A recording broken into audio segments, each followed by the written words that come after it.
Hello dear students. मेरा नाम अनिल कुमार श्रीवास्तव है। आज मैं जिस विषय पर चर्चा करने जा रहा हूँ वह ओपिनियन पोल और एग्जिट पोल से रिलेटेड है। भारत में ओपिनियन पोल या एग्जिट पोल बार बार फेल क्यों होते हैं, खास करके एग्जिट पोल। अभी हाल में आपने देखा लोकसभा चुनाव में आज तक पर एक्सिस माई इंडिया का प्रेडिक्शन आता था जिस पर लोग बहुत भरोसा करते थे। हालांकि कांग्रेस पार्टी ने ये कहना शुरू कर दिया था कि भाई नरेंद्र मोदी की सीटें कम आएंगी, और प्रदीप गुप्ता जो एक्सिस माई इंडिया के डायरेक्टर थे, एग्जीक्यूटिव डायरेक्टर थे, वो आज तक पर रोते हुए भी देखे गए। बाद में आज तक ने उनको निकाल दिया। हालांकि अभी उन्होंने महाराष्ट्र और झारखंड के बारे में जो पोल प्रेडिक्शन किया था, मुझे लगता है वो काफी हद तक सही। झारखंड के मामले में पूरी तरह सही निकला। महाराष्ट्र में भी उन्होंने ये बताया था कि भाई 200 तक एनडीए की सीटें यानी महायुद्ध की सीटें आ सकती हैं, जबकि वो 200 पार चली गई। तो मोटे तौर पर अब उन्होंने ये तय कर लिया है कि वो इंडिपेंडेंट रह करके ही काम करेंगे, किसी चैनल से एसोसिएट नहीं होंगे। वैसे आज तक ने उनकी जगह सी वोटर के एग्जीक्यूटिव डायरेक्टर यशवंत देशमुख को हायर किया है और उन्हें अभी अपने साथ जोड़ रखा है। हालांकि यशवंत देशमुख ने हरियाणा चुनाव के दौरान एग्जिट पोल किया था, उस दौरान वो बुरी तरह से फेल हुए थे। मोटे तौर पर सभी एग्जिट पोल वाले फेल हुए थे। सब कांग्रेस की सरकार बना रहे थे या बनवा रहे थे, लेकिन वास्तव में वहां बीजेपी की सरकार आ गई सत्ता में तीसरी बार लगातार। तो इससे सभी पोल प्रेडिक्शन विफल हो गए। इसी प्रकार झारखंड को लेकर के कोई एक्यूरेटली एक्सिस माई इंडिया ने भले ही किया था आज तक से हटने के बाद, लेकिन किसी और ने सही प्रेडिक्शन नहीं किया था। इसी प्रकार से महाराष्ट्र को लेकर के भी किसी ने प्रेडिक्शन नहीं किया था। सब महाविकास अघाड़ी चिल्ला रहे थे, जिसमें कांग्रेस, शरद पवार के गुट वाला एनसीपी और उद्धव ठाकरे गुट वाला शिवसेना शामिल थे। अब शिवसेना के टोन बदल गए हैं, अब शरद पवार के भी टोन बदल गए हैं। मीडिया रिपोर्ट्स की माने तो शरद पवार अपनी इकलौती पुत्री सुप्रिया सुले को चाहते हैं कि भाई एनडीए सरकार में केंद्र में कोई मंत्री पद मिल जाए, और खुद को अपने भतीजे अजीत पवार जो कि देवेंद्र फडणवीस महाराष्ट्र के जो सिटिंग सीएम हैं बीजेपी के, उनके साथ एसोसिएट करना चाहते हैं। इसी प्रकार से शिवसेना ने भी ये कहना शुरू कर दिया है कि बृहन मुंबई कारपोरेशन यानी जो लोकल बॉडी का इलेक्शन है, शहरी निकाय का या निगम हो जाएगा, वो कारपोरेशन का चुनाव वह अकेले लड़ेगी, वह किसी के साथ गठजोड़ नहीं करेगी। उसको यह पता चल गया है कि भाई ऐसा है कि कहीं कांग्रेस के साथ एसोसिएट होने में हिंदू वोट छिटक न जाए, और इस प्रकार से बीजेपी और एकनाथ शिंदे वाली शिवसेना, जिन्होंने असेंबली इलेक्शन में जबरदस्त प्रदर्शन किया था, वे कहीं बाजी न मार ले जाएं। तो इस प्रकार से संजय राउत जो शिवसेना उद्धव बाला साहब ठाकरे गुट के प्रवक्ता हैं, उनका कहना यह है कि बीएमसी के इलेक्शन में शिवसेना अकेले ही चुनाव लड़ेगी। हालांकि वो लिपापोती भी करते हैं, वो यह बताते हैं कि भाई ऐसा नहीं कि हम महाविकास अघाड़ी से अलग हुए हैं, शेष मामलों में तो हम साथ हैं ही। बहरहाल इसके पहले समाजवादी पार्टी के लोकल हेड अबू आजमी ने यह घोषणा की थी कि वह शिवसेना के हिंदूवादी लोगों का वोट चाहिए चिल्लाने से, यानी हिंदूवाद का अलग जगाने से इस महाविकास अघाड़ी से अलग हो रहे हैं। और वैसे भी उनका आरोप था कि महाविकास अघाड़ी किसी महत्वपूर्ण बैठक में हमको बुलाया नहीं जाता, हमको पूछा भी नहीं जाता, ना हमसे कोई राय लिया जाता है। तो इस प्रकार से मोटे तौर पर आप कह सकते हैं कि महाविकास अघाड़ी महाराष्ट्र में वह भी ओपिनियन पोल या एग्जिट पोल खास करके एग्जिट पोल, इन दोनों के बीच में अंतर भी बता दे रहा हूँ के बाद काफ़ी गदगद दिख रही थी, लेकिन जैसे ही रिजल्ट आए और एक्सिस माई इंडिया का आकलन सही हुआ, वैसे ही ये सब के सब चित हो गए, धराशायी हो गए। आपको मैं ओपिनियन पोल और एग्जिट पोल में अंतर बता दूं। वास्तव में इसकी शुरुआत वहाँ से अमेरिका से हुई। अमेरिका में खूब चलता है ओपिनियन पोल और एग्जिट पोल, वहाँ के राष्ट्रपति के निर्वाचन में खास करके खूब चलता है और काफ़ी हद तक सफल भी रहा है कई बार, लेकिन कई बार विफल भी रहा है। जैसे डोनाल्ड ट्रंप के मामले में तो काफ़ी हद तक विफल रहा है। वहाँ के पोलस्टर जो है कमला हैरिस को आगे बता रहे थे, जबकि चुनाव जीत गए डोनाल्ड ट्रंप। तो इस प्रकार से इसकी शुरुआत तो 19वीं सदी के आखिर में ही हो गई थी, लेकिन और 20वीं सदी पूरी चली अमेरिका में। भारत में इसकी शुरुआत 60 के दशक में हुई, लेकिन 80 के दशक में ये ज़्यादा ही होने लगा और 90 के दशक आते आते ये ओपिनियन पोल और एग्जिट पोल ये ज़बरदस्त तरीके से लगभग सभी चैनल कराने लगे।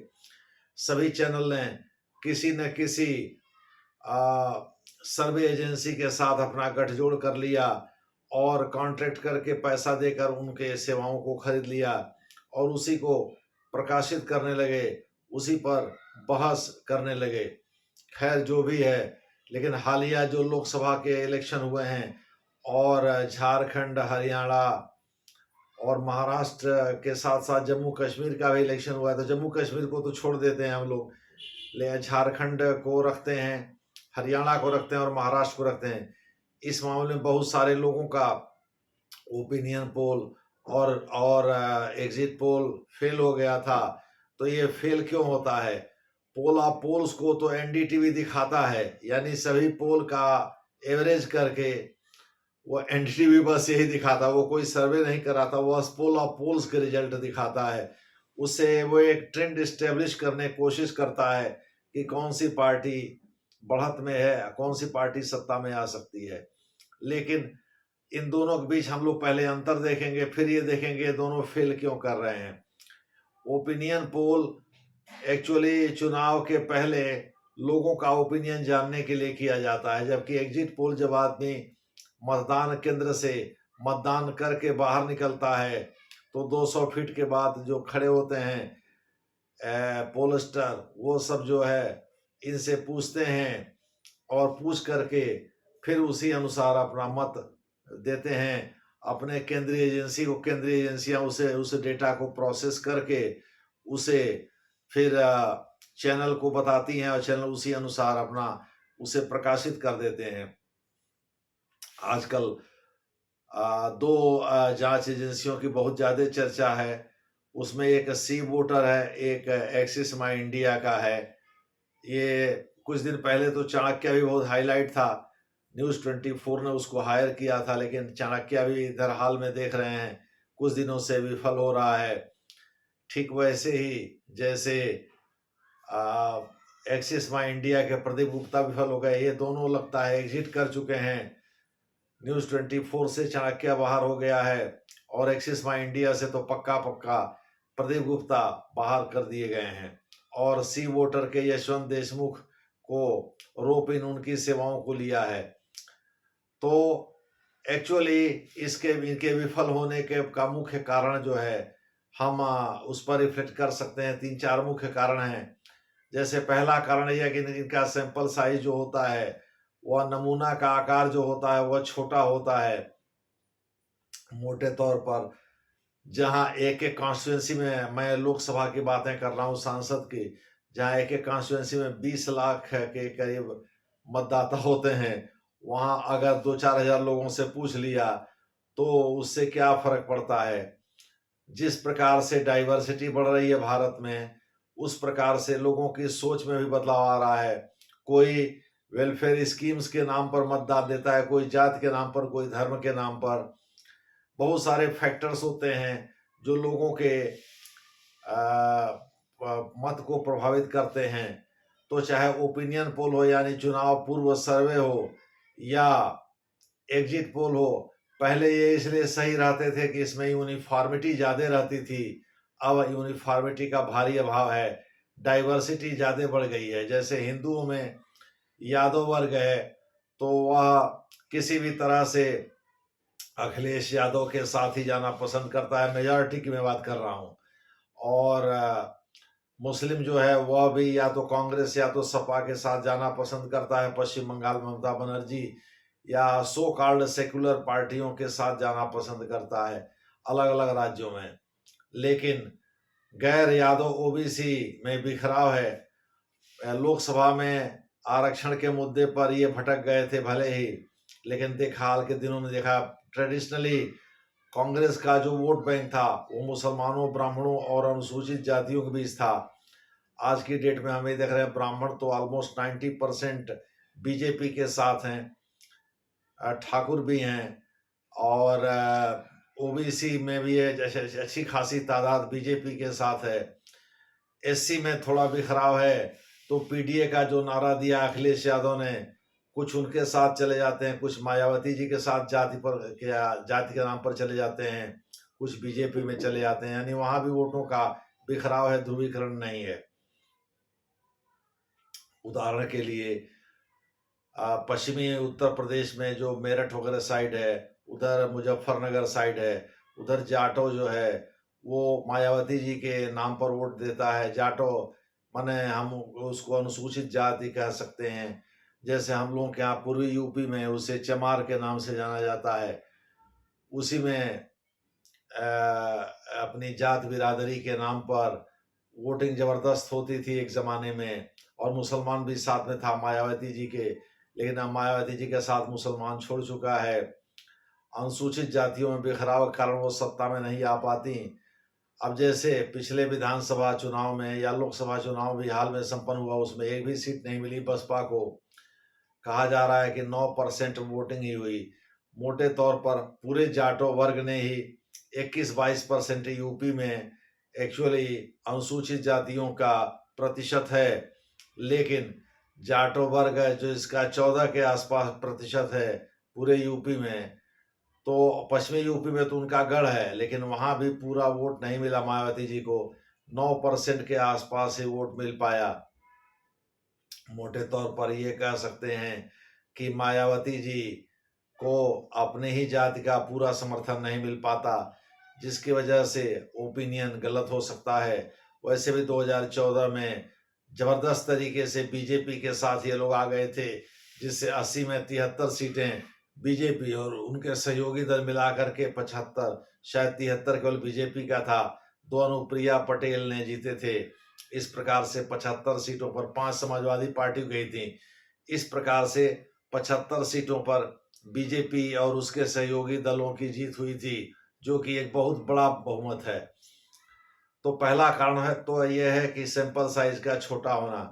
दूसरा कारण यह है कि ज्यादातर ओपिनियन पोल, यहाँ तक कि एग्जिट पोल भी डिजिटल माध्यम से यानी फोन करके या सोशल मीडिया के माध्यम से बहुत सारे आंकड़े जुटा लिए जाते हैं, जिससे आंकड़ों का घालमेल हो जाता है और उनको प्रोसेस करने में दिक्कत आती है। इस वजह से भी ये फेल करते हैं। तीसरा ये है कि जो मतदाता है वो बहुत स्मार्ट हो गया है, चालाक हो गया है। वो कहता कुछ और है, करता कुछ और है। दूसरे शब्दों में जानता है भाई हमसे पूछने वाले आएंगे, हम झूठ मूठ में फलाने का क्यों बैर मोल लें। तो इस प्रकार से वो कहता खुशामद के लिए, वो कहता कुछ और है लेकिन करता कुछ और है। इस वजह से भी सही प्रकार से ओपिनियन पोल या एग्जिट पोल नहीं हो पाते हैं। एक अन्य कारण भी है, और वह यह है कि जो पोल एजेंसियां हैं वो भी पूर्वाग्रह से ग्रसित होती हैं, और किसी खास पार्टी के प्रति उनका झुकाव होता है। अनजाने में वो डेटा के रूप में रिफ्लेक्ट करने लगता है, न चाहते हुए भी। इस वजह से भी आंकड़े गलत हो जाते हैं। तो इस प्रकार से बहुत सारे फैक्टर्स हैं जिसकी वजह से ये आंकड़े गलत होते हैं। खैर, और भी कारण, बहुत सारे कारण हो सकते हैं। लोग अलग अलग कारण गिनाते हैं, असलियत में कोई बात नहीं करता है। बहरहाल हमने संभावना व्यक्त की, हमने उन सभी संभावित चीज़ों को डिस्कस किया एक्चुअली कि किन किन वजहों से ये ओपिनियन पोल या एग्जिट पोल गलत होते हैं और ओपिनियन पोल एग्जिट पोल हाल में कहाँ कहाँ गलत हुए। तो इसके बारे में भी हमने कुछ उदाहरण सहित बताया। उम्मीद है आपने इन सब चीज़ों से काफ़ी सीखा होगा। धन्यवाद।